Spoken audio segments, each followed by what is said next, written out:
lovelies, today we're going to be making super easy 3 ingredients peanut butter cookies. So let's begin. We're going to start off by spooning out 1 cup of smooth peanut butter into our bowl. Next we're going to crack 1 egg and add it. And for our last and final ingredient, we're going to add half a cup of sugar. We're going to start to mix everything well until we get a dough-like substance. And it should look something like this. We're now going to use a spoon, but you could also use an ice cream scoop to scoop out and form our dough balls. We're going to transfer this to our baking sheet and we're going to arrange them nicely.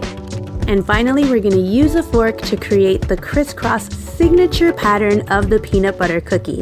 As you can see, we use the fork by pressing it into the dough twice and creating that pattern. And finally, we're going to place these delicious cookies in the oven for a maximum of 10 minutes. Our oven has also been preheated to 175 degrees Celsius or 350 degrees Fahrenheit.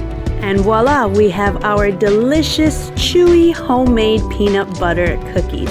It's a quick fix when you don't have time. So I want to thank everybody for watching this video today. Please remember to subscribe and I will see you soon. Bye-bye.